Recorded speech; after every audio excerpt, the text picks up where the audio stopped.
şəxsiyyət vəsiqəsi bu gün olsaydı, Şah İsmailin şəxsiyyət vəsiqəsinə yazılardı ki, Heydər oğlu İsmail Səfəvi. Xətai isə ədəbi təxəllüsdür.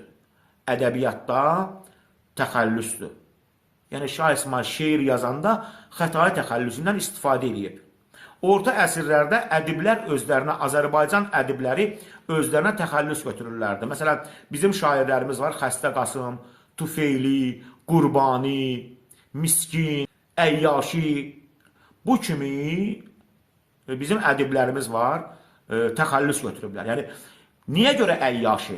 Niyə görə Miskin? Məsələn, Miskin Abdal adlı bizim ədibimiz Qərbi Azərbaycanlıdır. Miskin Abdal.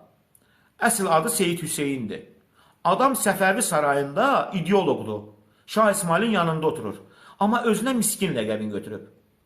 Orta əsrlərdə İslam dini insanların həyatına çox ciddi şəkildə təsir edirdi. Həmçində bizim ədiblərimiz dünyada nə qədər ucalırdılarsa, dünyada nə qədər vəzifə, mənsəb baxımından nə qədər ucalırdılarsa, bir o qədər Allahla münasibətdə özlərinə həqir, xəstə, fəqir, tufeyli, miskin kimi ləqəblər götürürlərdi. Yəni, Allahla münasibətdə özlərini əzirdilər. Şah İsmailin da xətai təxəllüsün götürməsi bu məsələ ilə bağlıdır. Çünki Şah İsmail xüruc eləyəndə Azərbaycanda vəziyyət qarama-qarşılıq idi.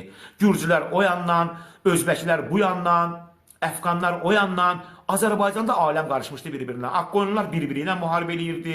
Xalqın məişəti pis gündə idi.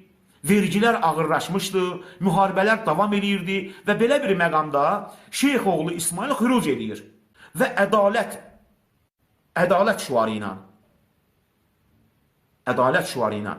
Şah İsmail dalbadal qələbələr qazanır. Şah İsmail dalbadal qələbələr qazandıqca xalq arasında belə bir şaya yayılır ki, Mehdi zühur eləyib. Sıravi, cahil xalq Şah İsmailə Mehdi kimi yanaşır. Təbii ki, Şah İsmail də bundan narahat olur və xətai təxəllüsünü götürür. Yəni, Şah İsmailin xətai təxəllüsünü götürməsi ilə bağlı, yəni bizim əlimizdə konkret bir dəlil yoxdur ki, məsələn, bəziləri deyir ki, Hürrün məzarını açdırıb, bəziləri deyir ki, xəttat olub, bəziləri deyir xətai tayfasından olub. Bunlar hamısı fərziyyədir. Həmçində mənim dediyim fərziyyədir. Amma mənim oxuduğum Şah İsmailin xarakteri ilə bağlı, yəni mənim düşüncəm, Şah İsmailin xarakterinə bələd olmağım, Şah İsmailin külliyyatına bələd olmağım bunu deməyə əsas verir ki, Şah İsmail təvazu əhli olduğuna görə, təvazökar bir insan olduğuna görə xətai təxəllüsünü götürüb.